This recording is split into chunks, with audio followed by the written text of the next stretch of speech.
नमस्कार दोस्तों, ट्रिग्नोमेट्री के इस सीरीज को आगे बढ़ाते हैं।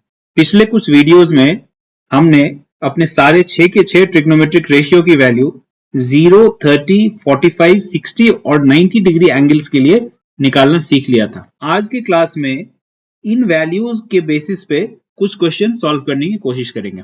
तो उम्मीद करता हूं कि आपने इन सारे ट्रिग्नोमेट्रिक रेशियो की वैल्यू 0, 30, 45, 60 और 90 डिग्री के लिए याद कर लिया होगा। वो बहुत जरूरी है, उसके बिना ये सारे क्वेश्चन सॉल्व नहीं हो सकते। तो आज के क्लास के क्वेश्चंस बहुत ही सिंपल होने वाले हैं। सिंपली ट्रिग्नोमेट्रिक रेशियो की वैल्यू स्पेसिफिक एंगल के लिए जो भी होगी वो सब्स्टिट्यूट करना है और इवेल्युएट करना है। तो शुरू करते हैं पहला क्वेश्चन। देखो, पहला क्वेश्चन आपके सामने जो दिख रहा है ये बहुत ही सिंपल है। इसमें हमें सिर्फ वैल्यू सब्स्टिट्यूट करना है। 5 इंटू साइन स्क्वायर 30, साइन 30 की वैल्यू 1/2 होती है, तो साइन स्क्वायर 30 विल बी 1/2 का स्क्वायर। कॉस 45 की वैल्यू 1/√2 है, तो कॉस स्क्वायर 45 की वैल्यू 1/√2 का स्क्वायर माइनस 4। अब tan स्क्वायर 30 की वैल्यू याद करने की कोशिश करो, दैट इज 1/√3। tan 30 की वैल्यू 1/√3 और स्क्वायर है तो एक स्क्वायर लगा दिया हमने। अब डिनोमिनेटर में आ जाते हैं। Sine 30 is 1/2, cos of 30 degree is √3/2 plus tan 45. tan 45 is 1. अब इस एक्सप्रेशन को सिंप्लीफाई करने की कोशिश करो। न्यूमरेटर से शुरुआत करते हैं। 5/4 plus 1/2 minus 4/3 divided by √3/2 plus 1। अब न्यूमरेटर में अगर आप एलसीएम ले लोगे 12, so it becomes 4 into 3 12, that is 3 into 5 15 plus 6 minus 16। ये हमारा हो गया न्यूमरेटर और डिनोमिनेटर क्या हो गया √3 plus 2/2। इसे सिंप्लीफाई करेंगे तो ये हो जाएगा 15 plus 6 21 minus 6 5/12 न्यूमरेटर और डिवाइडेड बाई √3 plus 2/2। इसे फर्दर अगर आप सिंप्लीफाई करोगे तो इट बिकम्स 5/12 इंटू 2/√3 प्लस 2। तो हमारा ये आंसर आ जाएगा 5/6 इंटू √3 प्लस 2। अब देखो ये आंसर भी करेक्ट है, पर एग्जाम में हमेशा कोशिश करो कि इस तरह के जो टर्म है ये हमेशा हम न्यूमरेटर में ले जाएं। तो इसके लिए हम क्या कर सकते हैं, न्यूमरेटर और डिनोमिनेटर को अगर √3 माइनस 2 से मल्टीप्लाई कर दिया जाए तो ये बन जाएगा 5/6 इंटू √3 माइनस 2 और ये वाला टर्म हो जाएगा -1। तो ये माइनस साइन हटाने के लिए हम लोग simply 5/6 into instead of √3 minus 2 अगर 2 माइनस √3 कर दें तो ये माइनस साइन सिंपली हट गया, तो ये हमारा आंसर हो जाएगा। आंसर हमेशा इस फॉर्म में निकालने की कोशिश करो। यहाँ पे भी अगर आप छोड़ दोगे तो ये करेक्ट ही है, पर हमेशा कोशिश करो इस फॉर्म में आंसर निकालने की। अब बढ़ते हैं अगले क्वेश्चन की तरफ। ये क्वेश्चन भी पिछले क्वेश्चन से मिलता जुलता है। पिछले क्वेश्चन में हमें एक एक्सप्रेशन दे रखा था और उसकी वैल्यू निकालनी थी। यहाँ पे ये एक्सप्रेशन दे रखा है और हमें प्रूव करना है कि इसकी वैल्यू 1/4 होगी। तो इस 1/4 पे ध्यान दिए बिना आप सिंपली LHS में जो एक्सप्रेशन दे रखा है उसकी वैल्यू निकालने की कोशिश करो। सबसे पहले 2 into cos to the power 4 60। cos 60 की वैल्यू क्या है 1/2 to the power 4 plus sin 30 की वैल्यू क्या है again 1/2 to the power 4 minus tan square 60 की क्या वैल्यू है, tan 60 की वैल्यू तो √3 है, तो tan स्क्वायर 60 की वैल्यू √3 का स्क्वायर हो जाएगा प्लस cot 45 की वैल्यू क्या है 1, cot square 45 will be 1 square plus 3 into sec 30। sec 30 की वैल्यू है 2/√3 और इसका स्क्वायर हो गया। अब हमें सिर्फ इस एक्सप्रेशन को इवेल्युएट करना है। ये हो जाएगा 1/2 to the power 4 that is 16 plus 1/16 minus 3 minus 1 plus 3 into 4/3। So 3 और 3 कैंसिल हो जाएंगे, ये सिंपली 4 बचेगा। इसे फर्दर सिंप्लीफाई करो, 1/16 plus 1/16 will become 2/16 and -3 minus 1 is -4 and +4। ये 4 and 4 कैंसिल हो जाएंगे, तो ये क्या बचा 2 into 2/16। 2 into 2 is 4, 4/16 that is 1/4 और ये हमारा राइट हैंड साइड के बराबर है। तो बहुत ही सिंपल क्वेश्चन है। अगले क्वेश्चन की तरफ बढ़ते हैं। देखो अगला क्वेश्चन भी बहुत सिंपल है।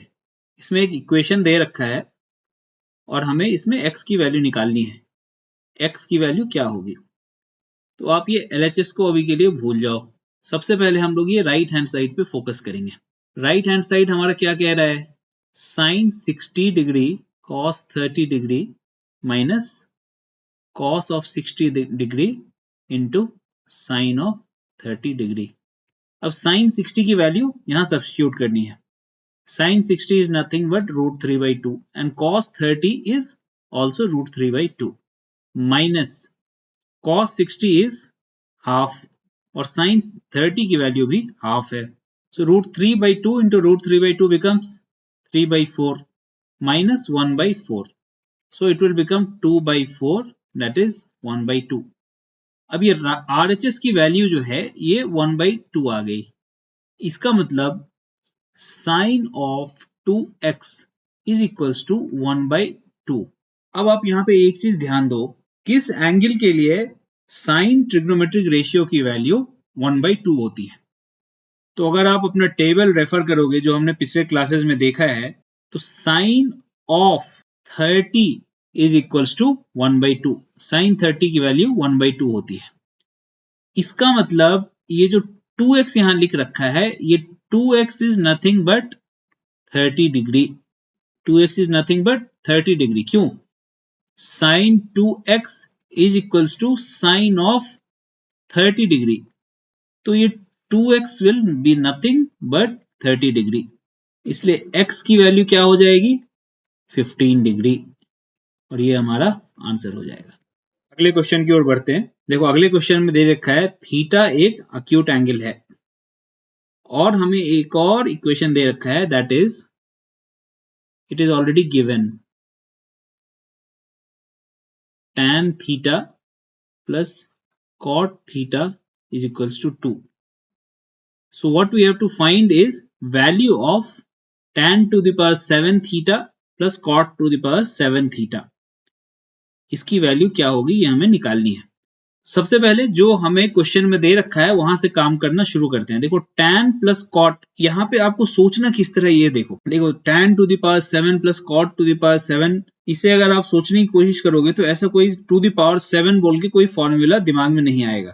तो क्यों ना हमें अगर थीटा की वैल्यू पता चल जाए, थीटा की वैल्यू अगर थीटा मतलब कौन सा एंगल है वो पता चल जाए, तो हम इस पूरे एक्सप्रेशन को बहुत इजिली इवेल्युएट कर लेंगे। तो सबसे पहले थीटा की वैल्यू पता करने के लिए क्या करेंगे, इस tan प्लस कॉट को हम लोग 1 by tan थीटा क्यों ना लिख दें, इज इक्वल्स टू 2। अब इसे सॉल्व करने की कोशिश करो। एलसीएम ले लिया tan थीटा, तो ये हो गया tan square theta plus 1 is equals to 2, that is tan square theta plus 1 is equals to 2 tan theta. इस इक्वेशन को और रीअरेंज कर लेंगे तो ये ऐसा बन जाएगा। अब इसे आप गौर से देखो, ये a माइनस बी के होल स्क्वायर के फॉर्म में है। कैसे? अगर tan थीटा को a मान लिया और ये 1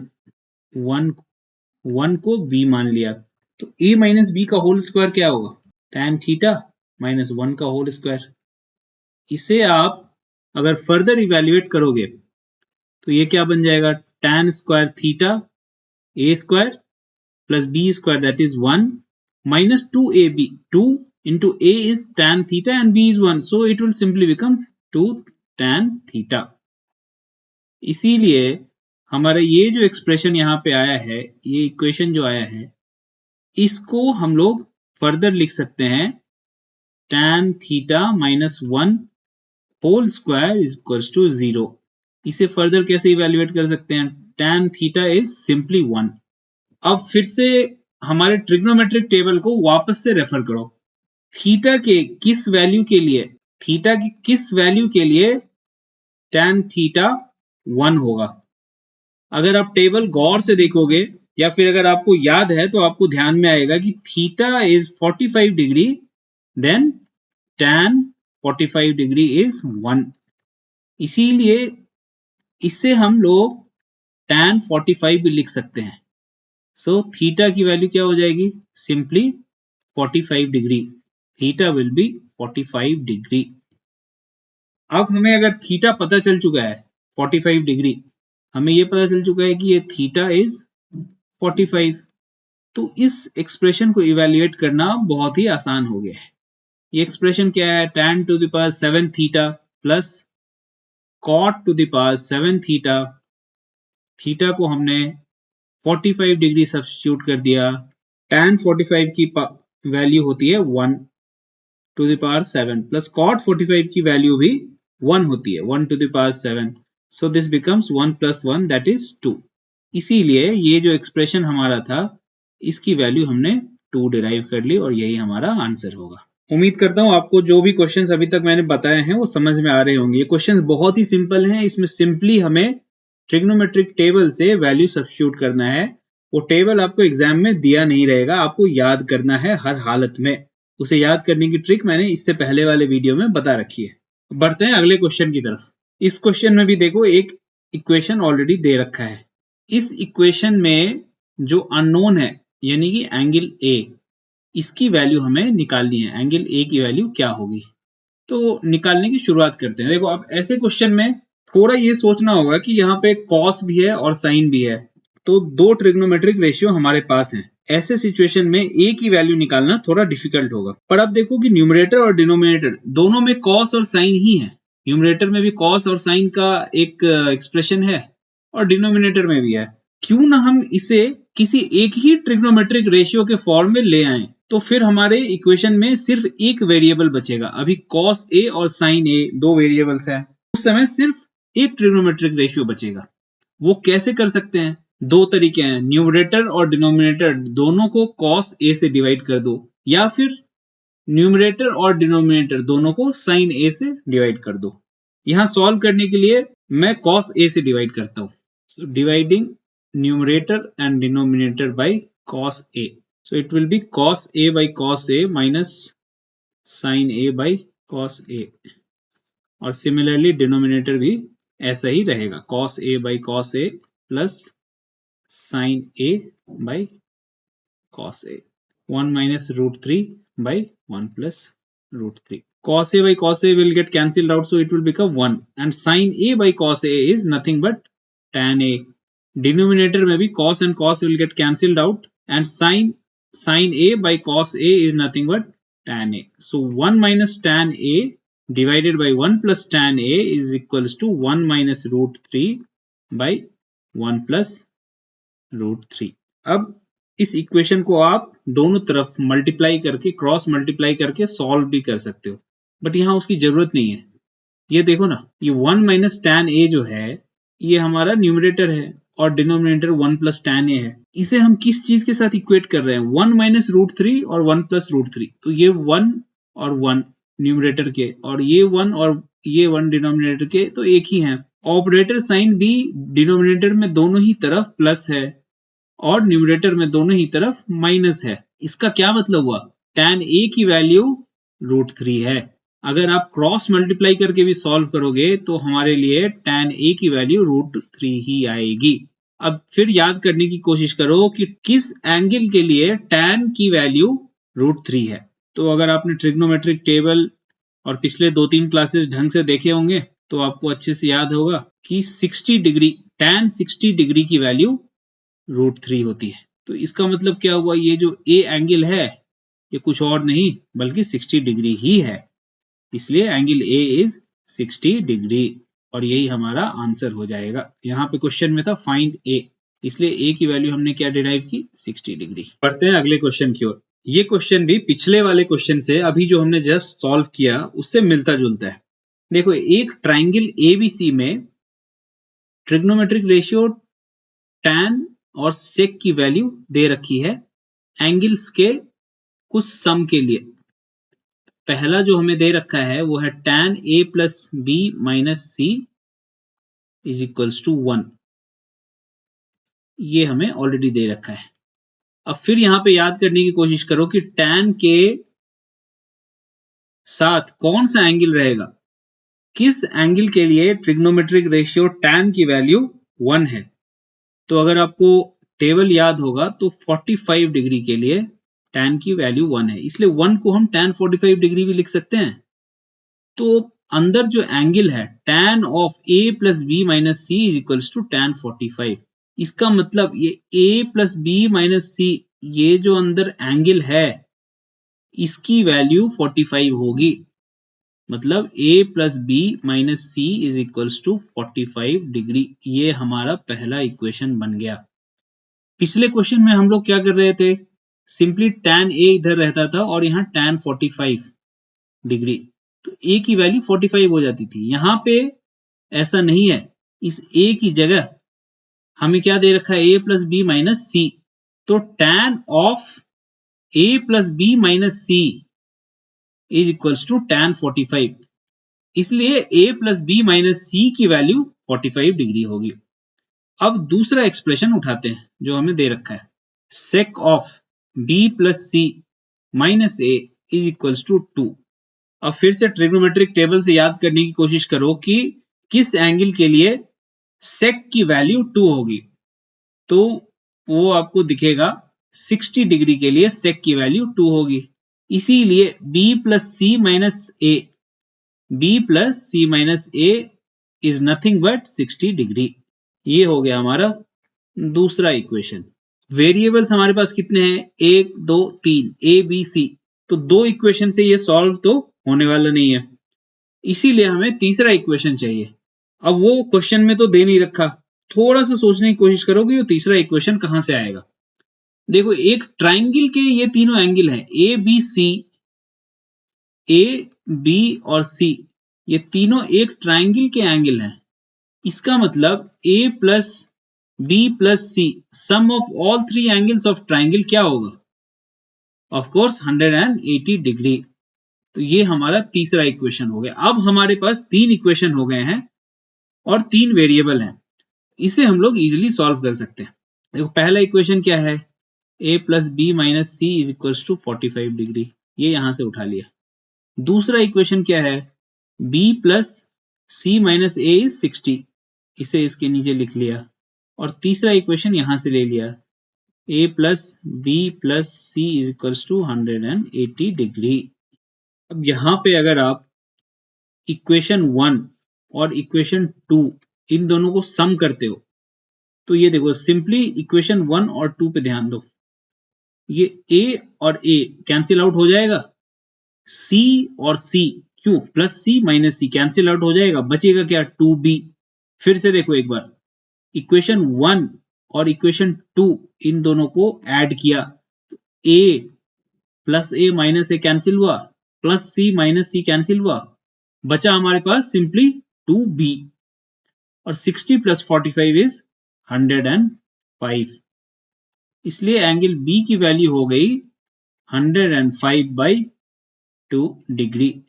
इसे 52.5 डिग्री भी लिख सकते हैं।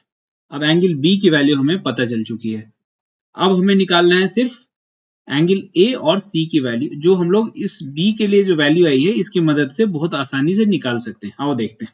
एंगल बी की जो वैल्यू आई है इसे हम लोग इक्वेशन 3 में सब्स्टिट्यूट करने की कोशिश करते हैं।